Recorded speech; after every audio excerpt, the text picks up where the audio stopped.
Olá, você gostaria de conhecer a doutrina dos espíritos de uma maneira mais agradável e dinâmica? Então fique comigo.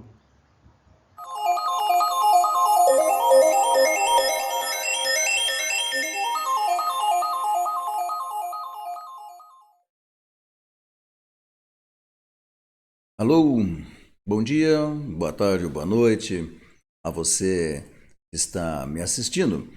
Eu sou Marlos Ronque e estou falando aqui de Ponta Grossa, do Paraná. Esse é o nosso vídeo de número 10, onde nós estamos fazendo um estudo superficial do Livro dos Espíritos e desejamos que seja do teu agrado e que desperte a sua atenção. Então, dando continuidade, nós estamos aqui na segunda parte, estou meio na frente aqui, segunda parte, o mundo dos espíritos, capítulo 1, sobre os espíritos e o perispírito. Então, antes de nós entrarmos no nosso assunto, eu gostaria de contar a história de hoje, que nós tiramos também no livro Eles Continuam Entre Nós, que foi organizado pela Zíbia Gasparetto. Nós já comentamos antes que esse livro foi organizado com histórias que as famílias mandaram para a Zíbia. E ela organizou o livro com as histórias das pessoas, relatos das famílias. E essas cartas vinham assinadas e vinham com um endereço para comprovar a veracidade das histórias, tá certo? Na história de hoje, quem mandou a história foi Marlene. Marlene conta que em 1935, a sua irmã de 1 ano e 2 meses ainda não andava. E naquela época, como hoje ainda, eu sou pediatra, né? É um motivo de grande preocupação quando uma criança de 1 ano não anda e não fala nada. As mães vêm rapidamente à procura de auxílio com o medo de que a criança tenha alguma coisa, algum atraso. A maioria das vezes não é nada. Na realidade, são crianças que já estão andando agarradinhas no berço, na grade do berço, andam agarradinhas no sofá ou segurando a mão, só não andam sozinhas, né? Mas é preocupação aí, mãe a mãe, não é mesmo? Então, Marlene conta que um amigo da família chegou para o seu pai e para sua mãe e contou que da médium que trabalhava no centro espírita da cidade. Já, é uma casa espírita já conhecida, a médium também era uma médium de cura, conhecida e procurada pela comunidade. E o casal aceitou e foram até ela, já sabendo que essa médium ela trabalhava o dia todo sem parar e parava no momento em que ela se sentia muito cansada. E eles foram e sabiam disso. E lá chegando, já havia muita gente na frente deles. Sentaram-se e aguardaram. Ficaram ali em concentração, em orações, né? E esperando o momento da consulta, que não chegou. Porque havia tanta gente na frente deles que, em determinado momento, já altas horas da noite, a médium avisou que teria que interromper porque ela já estava muito cansada. O casal, então, retornou para casa, entristecido, frustrado, irritado não, porque já sabiam como é que era o funcionamento, a dinâmica da casa. Chegaram em casa e foram para a cama, mas a mãe não conseguiu dormir. É aquela história, né? Mãe é mãe. Estava preocupada, angustiada, com medos de que a criança tivesse algum problema. E já a altas horas da madrugada, ela sentada na cama, quando de repente ela olha para a porta do quarto e vê um vulto, um homem. Um homem adentra-se ao quarto e Marlene conta que a mãe ficou paralisada, assustada. E esse homem então entrou, foi até o berço, estendeu as mãos e ficou assim alguns instantes com as mãos estendidas sobre a criança, fazendo orações. Passado alguns instantes, ele virou-se, despediu-se da mãe de Marlene e foi embora e desapareceu na porta da mesma maneira que havia entrado. Depois que a mãe de Marlene se recuperou, já não dormiu de novo também, porque agora tinha um susto junto, né? E lá pela manhã, para surpresa de todos, a criança já estava conseguindo ficar em pé. E algum tempo depois já estava andando. A mãe de Marlene, então, contou para o marido o que havia acontecido nessa madrugada, e eles acharam por bem, então, ir até a casa espírita, porque eles associaram a ida com a ajuda. Foram até a casa espírita e relataram o que havia acontecido. Marlene conta que a mãe fez a descrição daquele vulto que entrou no seu quarto e descobriram que aquele ser, aquele espírito, era o dirigente espiritual da casa espírita daquela cidade. Pois é. E agora, né? E agora? É mais uma das histórias que as famílias mandam e sempre nos traz essa história questionamentos, não é mesmo? Nós colocamos aqui alguns deles, olha. Existem espíritos. E por que não o vemos? E eles podem se comunicar conosco? E eles podem interferir no nosso dia a dia? Eles possuem um corpo. E se possuem um corpo, usam roupas. E aqueles que dizem possuir, que dizem vê-los, eles têm alguma coisa de diferente? Alguma coisa a mais que os demais? Pois então, é por isso que nós estamos fazendo esses vídeos, com o objetivo de trazer estas respostas. E à medida em que nós formos desenvolvendo o estudo do Livro dos Espíritos, essas respostas virão, tá certo? E então vamos lá, vamos dar continuidade. Nos nossos vídeos, nós já vimos as propriedades do perispírito, não é mesmo? Aqui eu fiquei na frente, eu vou sair um pouquinho aqui só para comentar, mas eu já volto aí. Então tá aqui, olha, propriedades do perispírito. Todas essas propriedades nós já as vimos nos vídeos anteriores. Expansibilidade, plasticidade, ponderabilidade. Já comentamos cada um deles. E também frisamos bem que essas propriedades elas dependem de dois fatores, que é o grau de desenvolvimento intelectual do espírito e o seu desenvolvimento espiritual moral. Por exemplo, coisas que nós já comentamos. Penetrabilidade. A propriedade do espírito de penetrar a matéria. Todos os espíritos podem, por exemplo, atravessar as paredes. Então, em tese, o espírito atravessa porque a matéria não é obstáculo para o espírito. Todos não. Depende do espírito acreditar, depende do espírito saber que ele pode fazer isto. Se ele achar que não pode, se ele não tiver conhecimento para isso, for um espírito muito atrasado, ele vai ficar preso no local onde ele estiver. Nós já comentamos isso.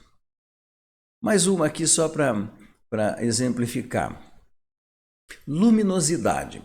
É a propriedade da matéria de emitir luz, luz própria. Todo espírito emite luz? Não, nem não é. Essa propriedade ela está diretamente relacionada ao seu desenvolvimento espiritual. Quanto mais atrasado, mais denso, mais material, mais pesado é o espírito e menos luz, luminosidade ele emite. Quanto mais evoluído é o espírito, aí sim, ele é leve, ele é mais vaporoso, digamos assim, e ele emite a sua luminosidade. Então, as propriedades do perispírito estão diretamente relacionadas a esses dois fatores. Grau de evolução intelectual, grau de evolução espiritual. Muito bem, hoje nós vamos abordar aqui as funções do perispírito. Deixa eu voltar aqui de novo. Aqui estamos nós. Então, funções do perispírito. Nós vimos as propriedades. Mas para que serve o perispírito? Função instrumental. Aliás, aqui ó, no vídeo, no slide anterior, que eu pulei aqui, está aqui, olha, as 3 funções, as 4, instrumental, individualizadora, organizadora e sustentadora. Funções do perispírito, diferente das propriedades do perispírito, que nós vimos nos vídeos anteriores, tá certo? Então, a primeira função do perispírito, função instrumental. O que é isso? Função primordial do perispírito é servir de instrumento de manifestação do espírito na matéria ou nessa dimensão da matéria. Nós temos o nosso corpo físico e usamos roupas para que a gente possa conviver em sociedade. O espírito, na realidade, ele não tem forma. Os espíritos nos dizem que ele é uma centelha, uma chama, uma energia. E o perispírito é o corpo, é o que dá a forma para o espírito, que dá uma forma para o espírito. O perispírito serve para que o espírito possa agir na matéria. É isso. Então, o Kardec disse que perispírito seria o corpo do espírito, o envoltório, o termo é este, o envoltório do espírito. A outra função é a individualizadora. Assim como o corpo físico serve para individualizar as pessoas, o perispírito serve para individualizar o espírito. Não existem 2 pessoas exatamente iguais. Não existem 2 espíritos iguais. Então não existe 2 perispíritos iguais. Tá certo? Nós somos indivíduos. Nós somos únicos. Nós somos filhos de Deus. Trazemos dentro de nós todas as sementes de desenvolvimento que nos farão um dia espíritos puros, mais tarde espíritos angelicais. É uma jornada de crescimento e de aprendizado, onde nós somos os viajantes. Esses conhecimentos que nós estamos adquirindo nos ajudam na nossa jornada, porque nos trazem mais segurança na nossa caminhada. Tá certo? A terceira função é a função organizadora. O perispírito é o modelo organizador biológico do corpo. Se não houver o perispírito, o corpo não vai se formar da maneira como nós conhecemos. Há necessidade de um molde, de uma forma, senão as coisas não vão sair de acordo, tá certo? E quando nós temos atitudes ruins, quando nós cometemos atitudes que comprometem a nossa jornada, quando nós erramos feio nas coisas que decidimos, nas nossas decisões, quando nós prejudicamos os nossos irmãos, quando nós destruímos sonhos, quando nós destruímos pessoas, famílias, tudo isso traz problemas para nós. E esses problemas se refletirão no nosso perispírito. Lá ficará todos os nossos atos, a consequência dos nossos atos estará ali carimbado no nosso perispírito. E futuramente, quando formos reencarnar, esses núcleos de energia negativa que nós mesmos criamos no nosso perispírito se refletirão no corpo que vai se formar. E aí vem os nossos problemas, as doenças crônicas, os problemas de saúde, esses problemas sérios, todos têm origem nos nossos próprios pensamentos, nas nossas atitudes. E a quarta função do perispírito é a função sustentadora. Sustentar a vida. Fornece a energia vital que o corpo necessita para funcionar. É responsável pelos processos de cicatrização. É responsável pela contínua renovação de células do corpo. Então, vocês vejam que sem o perispírito, essas coisas não aconteceriam. né? Uma ferida ficaria aberta, tá certo? O corpo se deterioraria rapidamente, não havendo a renovação das células. As células se renovam continuamente, tanto que a cada 7 anos nós temos a renovação de todas as células do nosso corpo. É uma maravilha. O nosso corpo é uma maravilha.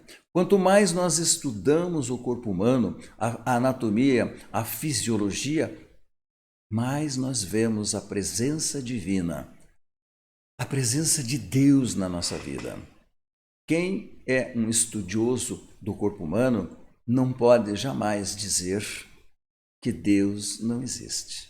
Aliás, eu queria deixar aqui que todas as vezes que eu escuto alguém dizer que Deus não existe, que não acredita na existência de Deus, imediatamente vem na minha casa mental. Essa pessoa, ou ela é ignorante, ou ela é extremamente orgulhosa. Ignorante porque não conhece a maravilha do corpo humano, não conhece o funcionamento de uma célula, não conhece como é que é o funcionamento da cascata de coagulação, da cicatrização, de um osso quebrado, não conhece o funcionamento do fígado metabolizando todas as substâncias que nós ingerimos, não conhece o funcionamento do nosso cérebro, que é uma máquina fantástica e que nós conhecemos tão pouco ainda. Quem estuda tudo isso chega à conclusão de que todos esses mecanismos não poderiam ter se desenvolvido por obra do acaso, porque é um desenvolvimento inteligente. Acaso não é inteligente. O acaso não existe. Então, não acredita em Deus, ou é ignorante porque não conhece essas coisas, ou é muito orgulhoso porque acha que ele é o maioral e não pode existir nada acima dele. Não pode existir esta inteligência suprema que criou tudo e todos, que criou o universo, que criou as estrelas, que criou os sistemas solares, as galáxias, e tudo funciona em harmonia. Então, alguém pensa o tempo todo, alguém controla tudo isso. E esse alguém ou essa alguma coisa, como chamem, é Deus, a inteligência suprema do universo, o Criador, o nosso Pai, o nosso Criador, aquele que criou tudo e todos. Tudo o que o homem não criou, foi Deus quem criou. É uma realidade, mas ainda temos muitas pessoas que não querem acreditar, até por comodidade. Porque acreditar em Deus traz problemas. Nós temos que mudar atitudes, pensamentos. Ser espírita traz problemas, porque nós temos a obrigação de nos melhorarmos a cada instante, de estarmos prestando atenção nos nossos pensamentos, nos nossos desejos.